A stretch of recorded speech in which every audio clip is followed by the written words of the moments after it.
Good morning, dear students. I am Mustaqim Mondal, lecturer in English, Manmodpur Ideal College, Parvatipur, Dinaspur. How are you, dear learners and viewers? Hope that you are fine. I am fine too, by the grace of Almighty Allah. Dear students, today I am going to discuss sentence narration. You know that rules of sentence narration play a vital role in passage narration. Knowledge of sentence narration is precondition for doing better in passage narration. So, you must know the rules and regulations of sentence narration at first. So, today's topic, sentence narration. Today, I will show you the rules of sentence narration one by one. Dear students, you know that narrations are of two types. One is direct, another one is indirect. In direct narration or speech, there are two parts. One is reporting verb, reporting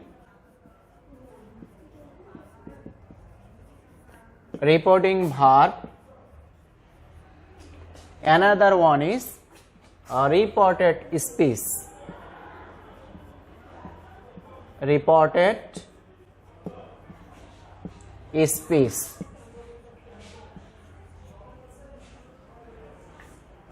The part within inverted comma is reported speech, and out of reported speech is reporting verb. Dear students, in indirect narration, you have to delete inverted comma from the reported speech.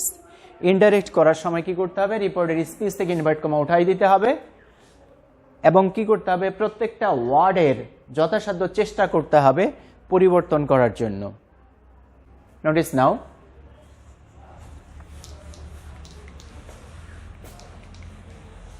It's a direct speech. আমরা যদি indirect করতে চাই তাহলে লিখতে হবে হি said to me or told me.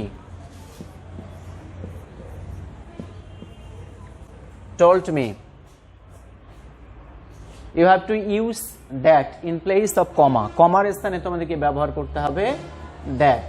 কোন সেন্টেন্সে? Assertive সেন্টেন্সের জন্য। তাহলে he said to me or he told me that। এখন সাবজেক্ট, অবজেক্ট এবং পজিটিভ সহ অন্যান্য যে সমস্ত ওয়ার্ডস রয়েছে ইনভার্টেড কমার ভিতর, এই সমস্ত ওয়ার্ডের পরিবর্তন করতে হবে according to proper sequence or order. এখানে লক্ষ্য করো, সর্বপ্রথম রয়েছে you.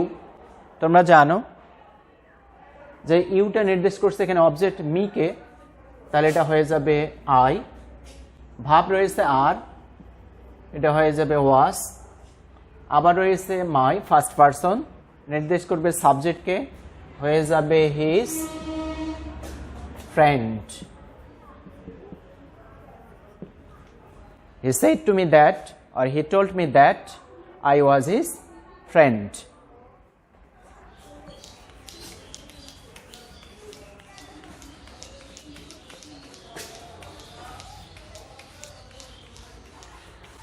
Dear students, you know that there are three kinds of tenses mainly. Tense হচ্ছে প্রধানত তিন প্রকার: present tense, past tense, future tense. মনে রাখতে হবে সেন্টেন্সের ন্যারেশন পরিবর্তনের সময় শুধু পাস্ট টেন্স যখন থাকবে, পাস্ট, রিপোর্টিং ভার্ব যখন পাস্ট টেন্সে থাকবে, তখনই শুধু রিপোর্টেড স্পিচের টেন্স পরিবর্তন করতে হবে। মনে রাখতে হবে রিপোর্টিং ভার্ব যখন পাস্ট টেন্স, তখন আমরা রিপোর্টেড স্পিচের টেন্স পরিবর্তন করব। কিন্তু রিপোর্টিং ভার্ব যখন ফিউচার হবে কিংবা প্রেজেন্ট হবে, এই দুই ক্ষেত্রে রিপোর্টেড স্পিচের টেন্স পরিবর্তন করা যাবে না। Notice now,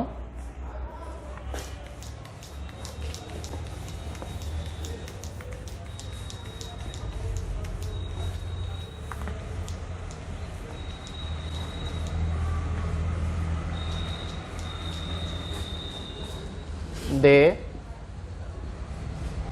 said to us we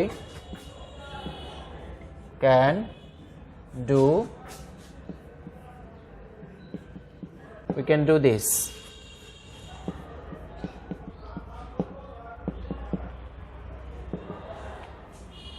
এখানে লক্ষ্য করো রিপোর্টিং ভাবটা এখানে রয়েছে পাস্ট টেন্সে, এই কারণে রিপোর্টের স্পিচের টেন্স পরিবর্তন অবশ্যই করতে হবে। তাহলে কি লিখবো ইনডাইরেক্ট করার সময়? লিখবো দে said to us that they, এখানে রিপোর্টিং বা পাস্ট টেন্স হওয়ার কারণে আমরা রিপোর্টের স্পিচের টেন্স পরিবর্তন করব, এই কারণে ক্যান কে পরিবর্তন করে লিখব কুড। ডু, দিস আছে, দিস থাকলে হয়ে যায় দ্যাট। তাহলে সেন্টেন্স হলো ইনডিরেক্টে they said to us that they could do this। কিন্তু এখানে রিপোর্টিং ভাব যখন প্রেজেন্ট কিংবা ফিউচার হবে তখন রিপোর্টের স্পিচের টেন্স পরিবর্তন করা যাবে না। উদাহরণে বলি, they say us we have done this। এখানে লক্ষ্য করো রিপোর্টিং ভাবটা এখানে প্রেজেন্ট টেন্স, এই কারণে রিপোর্টের স্পিচের টেন্স পরিবর্তন করা সম্ভব নয়। তাহলে লিখতে হবে দে সে আস দ্যাট দে, এখানে হ্যাভ রয়েছে, হ্যাভে লিখতে হবে, টেন্স পরিবর্তন করা যাবে না, যেহেতু রিপোর্টিং ভাব এখানে প্রেজেন্ট টেন্স হয়েছে। প্রেজেন্ট টেন্সের কারণে রিপোর্টেড স্পিচের টেন্স পরিবর্তন সম্ভব নয়। তাহলে হ্যাভ আছে, হ্যাভ লিখব। ডান, দিস থাকলে লিখতে হয় দ্যাট। এভাবে লক্ষ্য করতে হবে রিপোর্টিং ভাব যখন পাস্ট টেন্স হবে তখন রিপোর্টের স্পিচের টেন্স পরিবর্তন হবে নিয়ম অনুযায়ী, কিন্তু রিপোর্টিং ভাব যখন প্রেজেন্ট কিংবা ফিউচার হবে তখন রিপোর্টের স্পিচটাকে টেন্সের দিক দিয়ে পরিবর্তন করা যাবে না।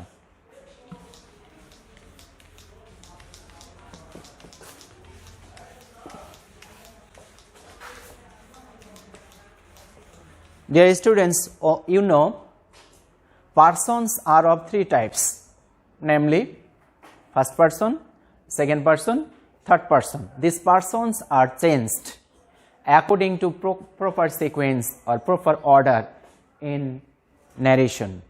ন্যারেশন ক্ষেত্রে এই পার্সনগুলো নির্দিষ্ট নিয়ম অনুযায়ী পরিবর্তিত হয়, সেই পরিবর্তনগুলো আমি তোমাদের দেখাবো। তোমরা লক্ষ্য করবা ফার্স্ট পার্সন সম্পর্কিত কোনো শব্দ যদি রিপোর্টেড স্পিচে থাকে, ফার্স্ট পার্সন সম্পর্কিত শব্দ 6টি।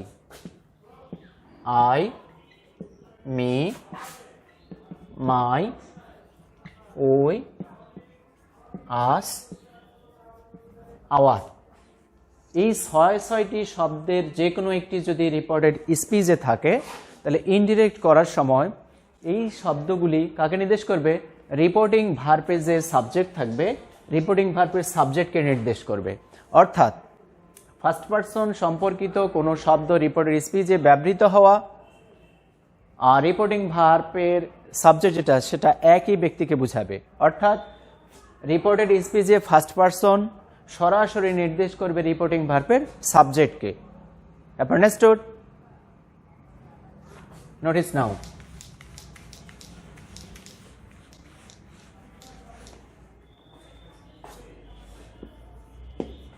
We said to you we said to you, we have helped you. It's a direct speech. এখানে লক্ষ্য করো ফার্স্ট পারসন উই রয়েছে, উইটা হচ্ছে ফার্স্ট পারসন। এভাবে রিপোর্টের স্পিচে যদি ফার্স্ট পারসন সম্পর্কিত যে কোনো শব্দ থাকে তাহলে ওই শব্দ সরাসরি নির্দেশ করবে রিপোর্টিং ভার্বের সাবজেক্টকে। আবার বলি, রিপোর্টেড স্পিচে ফার্স্ট পারসন সম্পর্কিত কোনো শব্দ থাকলে সেই শব্দ নির্দেশ করবে রিপোর্টিং ভার্বের সাবজেক্টকে, অর্থাৎ এইখানকার ফার্স্ট পারসন যে ব্যক্তি হবে এখানকার সাবজেক্ট হবে একই ব্যক্তি। তাহলে আমরা যখন এটাকে ইনডিরেক্ট করব তখন লিখব, নোটিস নাও, ওই said to you that. Notice here we find we directly signifies we, তাহলে আমরা আনসার হিসেবে লিখব we. Notice now tense, it's present perfect tense, you have to change it into past perfect tense. So you have to use had. We had helped you. You know that you second person. আবার যে second person রিপোর্টের স্পিচে থাকে তাহলে second person সম্পর্কিত সে word সরাসরি নির্দেশ করবে অবজেক্টকে, reporting ভার্বের অবজেক্টকে। এখানে অবজেক্ট হচ্ছে ইউ, তাহলে আনসার হিসেবে এখানে আমরা লিখব ইউ। তাহলে সেন্টেন্সটা হলো কি, we said to you that we had helped you. মনে রাখতে হবে ফার্স্ট পারসন সম্পর্কিত এনি ওয়ার্ড রিপোর্টেড স্পিচে থাকলে সেটা সরাসরি নির্দেশ করবে সাবজেক্টকে।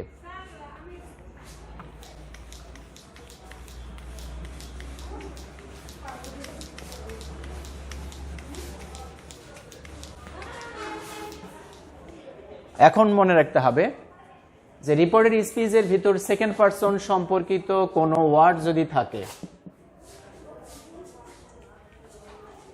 সেকেন্ড পারসন সম্পর্কিত ওয়ার্ড মাত্র দুইটি, একটা হচ্ছে ইউ আর একটা হচ্ছে ইওর। এই ইউ অথবা ইওর রিপোর্টেড স্পিচের ভিতর থাকলে এটা সরাসরি নির্দেশ করবে অবজেক্টকে।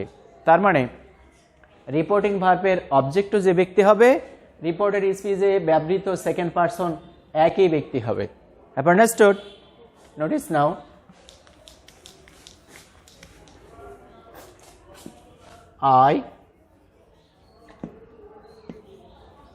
I said to you,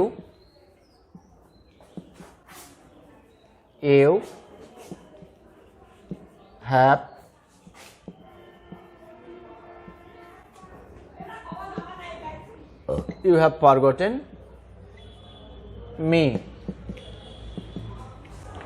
Notice here, you notice second person you. Reported স্পিচের ভিতরে এই সেকেন্ড পারসন এটা সরাসরি নির্দেশ করবে কাকে, ইউকে। অর্থাৎ সেকেন্ড পারসন সম্পর্কিত এনি ওয়ার্ড রিপোর্টেড স্পিচের ভিতর থাকলে সেটা সরাসরি নির্দেশ করবে রিপোর্টিং ভার্বের অবজেক্টকে। এখানে রিপোর্টিং ভার্বের সাবজেক্ট হচ্ছে আই, ভার্ব হচ্ছে সেইড, অবজেক্ট হচ্ছে ইউ। তাহলে ইনডিরেক্টে আমরা কি লিখব, আই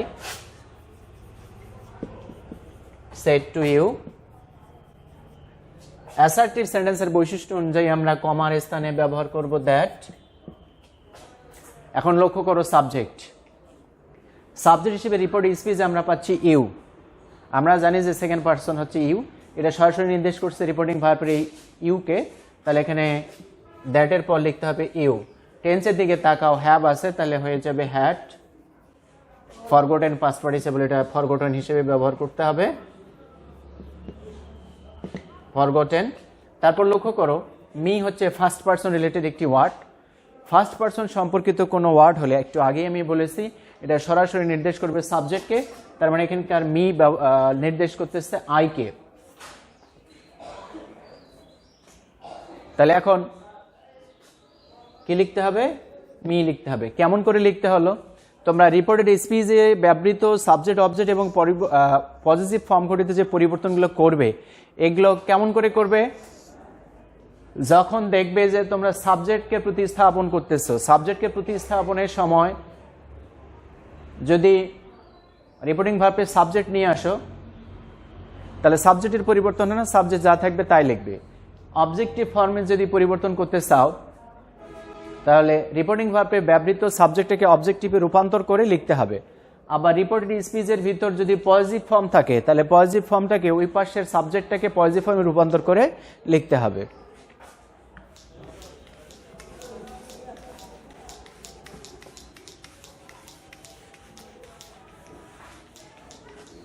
এখন শোনো, রিপোর্টেড স্পিচে অনেক সময় থার্ড পারসন ব্যবহৃত হয়। আমরা জানি যে ফার্স্ট পারসন রিপোর্টেড স্পিচে ব্যবহৃত হলে সাবজেক্টকে নির্দেশ করতেছে, সেকেন্ড পারসন ব্যবহৃত হলে অবজেক্টকে নির্দেশ করতেছে। প্রশ্ন হতে পারে যে রিপোর্টেড স্পিচে যদি থার্ড পারসন থাকে, তাহলে সেটা কাকে নির্দেশ করবে? আনসারে বলি, রিপোর্টেড স্পিচে যদি third person related any word থাকে, সে ওয়ার্ড সরাসরি নির্দেশ করবে সাবজেক্টকেও না, অবজেক্টকেও না। দ্যাটস ওয়াই এখানে থার্ড পারসন থাকলে থার্ড পারসন হিসেবেই ব্যবহার করতে হবে। অর্থাৎ রিপোর্টেড স্পিচে third person related any word থাকলে সেই ওয়ার্ডটাকে কোনো পরিবর্তন করা যাবে না, ওখানে যা থাকবে তাই লিখতে হবে। For example,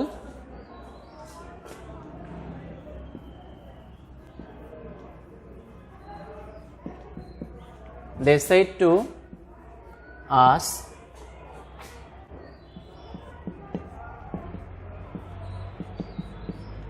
you will meet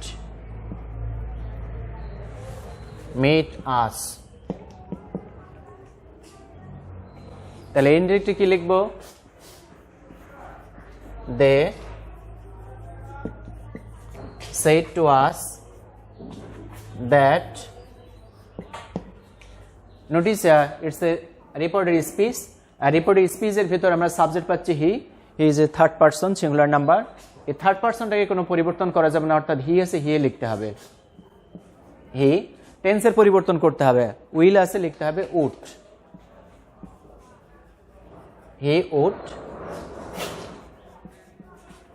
meet, এখানে অবজেক্ট হিসেবে ব্যবহৃত হয়েছে আস, এটা ফার্স্ট পারসন। আমরা জানি যে ফার্স্ট পারসন রিলেটেড কোনো ওয়ার্ড থাকলে সে সরাসরি সাবজেক্টকে নির্দেশ করে। তাহলে এই আসটা কাকে নির্দেশ করতেছে? আসটা নির্দেশ করছে দে-কে। এখন প্রশ্ন হচ্ছে, আসটা এখানে অবজেক্ট হিসেবে আসছে আর দে হচ্ছে সাবজেক্ট। তাহলে আমরা যদি আসটাকে রিপ্লেস করতে চাই, ইনডাইরেক্ট করার সময় এটাকে রিপ্লেস করতে হবে, প্রতিস্থাপন করতে হবে, এটাকে উঠাই দিতে হবে, দিয়ে দে-কে নিয়ে আসতে হবে। এখন দে-কে আমরা নিয়ে এসে কেমন করে বসাবো? মনে রাখতে হবে, রিপোর্টেড স্পিচ থেকে যে সাবজেক্ট অবজেক্ট বা পজিটিভটাকে আমরা রিমুভ করব, ডিলিট করব, সেটাকে ওই পাশ থেকে নিয়ে আসা শব্দটাকে একই ফর্মে রূপান্তর করতে হবে। অর্থাৎ এখানে আসটা অবজেক্ট হিসেবে আছে, এই আসটা নির্দেশ করছে দে-কে, তো দেটাকে আমরা সরাসরি এখানে নিয়ে আসতে পারবো না। কি করব? আসটা এখানে অবজেক্টিভ ফর্ম হিসেবে ব্যবহৃত হয়েছে, দে-কে অবজেক্টিভ ফর্মে রূপান্তর করে তারপর লিখবো। তা দের অবজেক্টিভ ফর্ম হচ্ছে দেম। আন্ডারস্টুড? এক কথায় মনে রাখতে হবে যে রিপোর্টেড স্পিচের সাবজেক্ট অবজেক্ট পজিটিভ ফর্মে রূপান্তর এগুলা ডিপেন্ড করবে রিপোর্টিং ভার্বের সাবজেক্ট এবং অবজেক্টের উপর। তাহলে আমরা কি পাইলাম? ফার্স্ট পারসন রিলেটেড কোনো ওয়ার্ড থাকলে সরাসরি নির্দেশ করবে সাবজেক্টকে, সেকেন্ড পারসন সম্পর্কিত ওয়ার্ড থাকলে সেটা নির্দেশ করবে রিপোর্টিং ভার্বের অবজেক্টকে, আর যদি থার্ড পারসন সম্পর্কিত কোনো ওয়ার্ড থাকে সেটা কাউকে নির্দেশ করবে না, যেমনটা থাকবে তেমনটাই লিখতে হবে।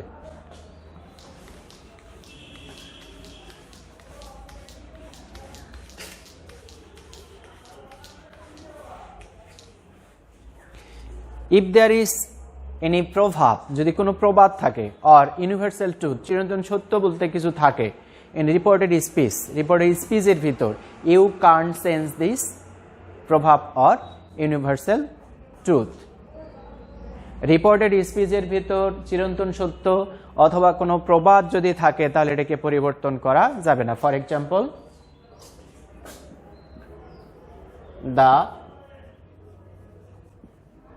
the teacher said to us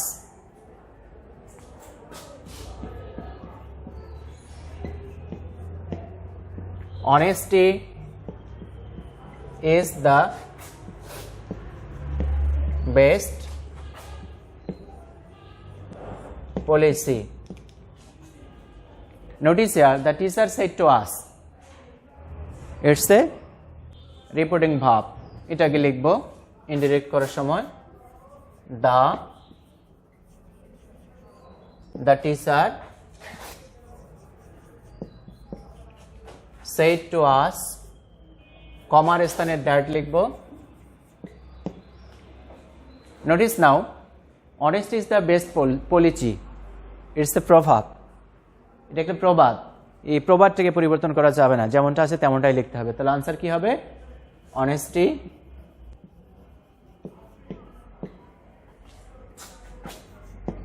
is the best policy. Have you understood? একইভাবে ইউনিভার্সাল ট্রুথ বলতে কিছু থাকলেও ইউনিভার্সাল ট্রুথ রিলেটেড সেই অংশটিকে চেঞ্জ করা যাবে না।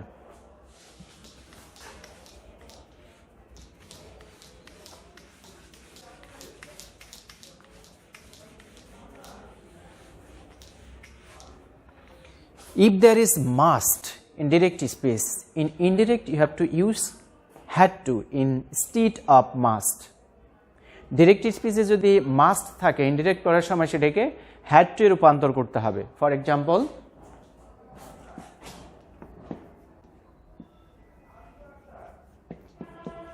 she said to me,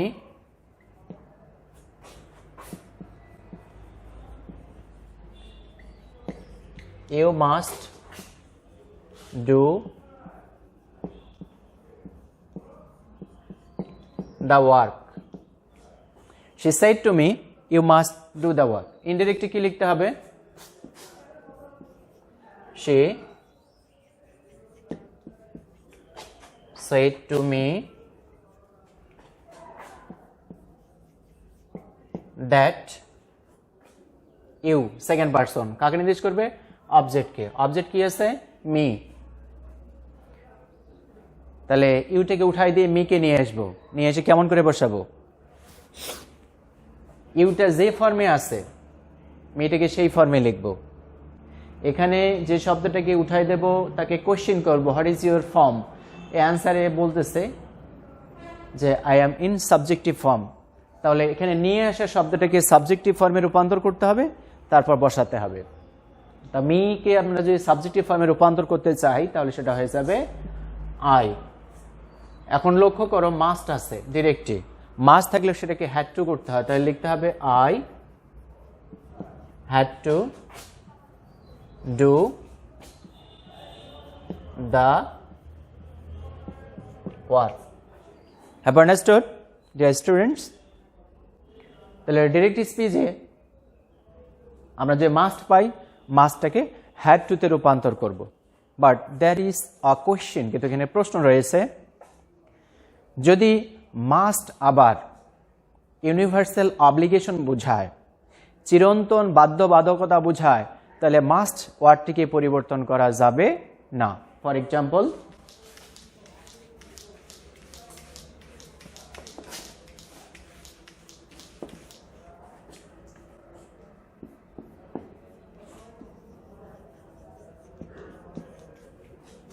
he said to us,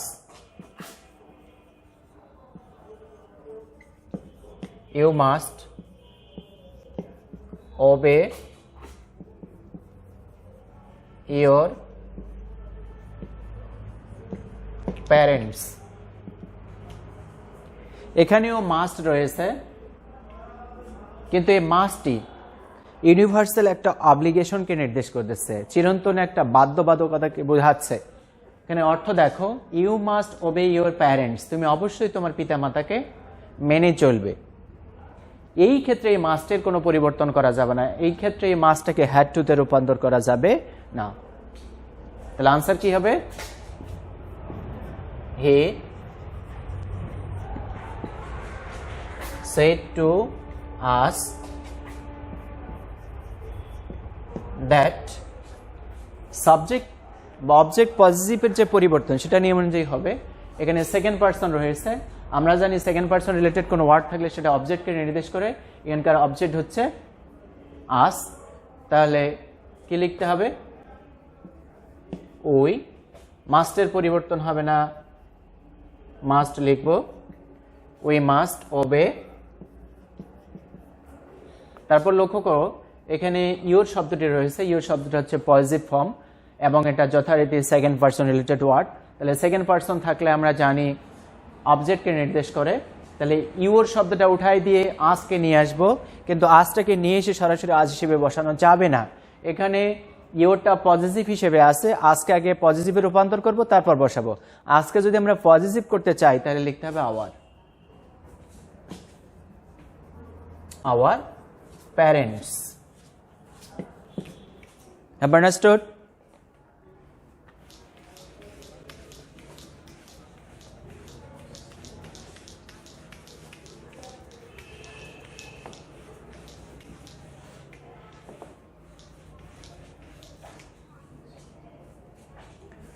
অনেক ক্ষেত্রে তোমরা লক্ষ্য করবা যে রিপোর্টিং ভার্বে অবজেক্টে নাই, সেক্ষেত্রে কি হবে লক্ষ্য করো। হি said, he said,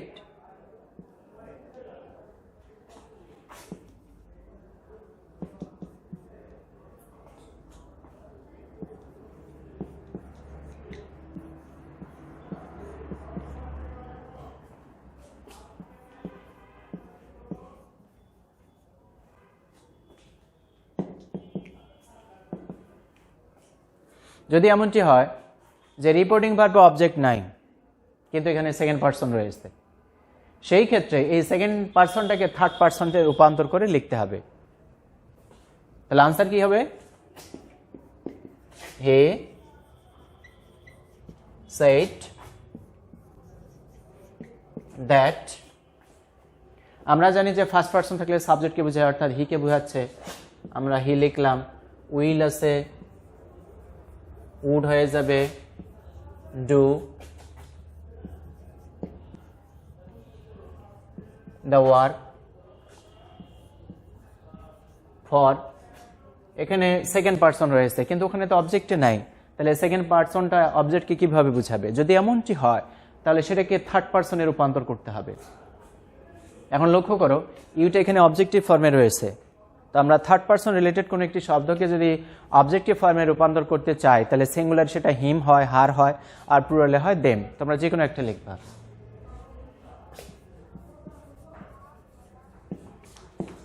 Have understood?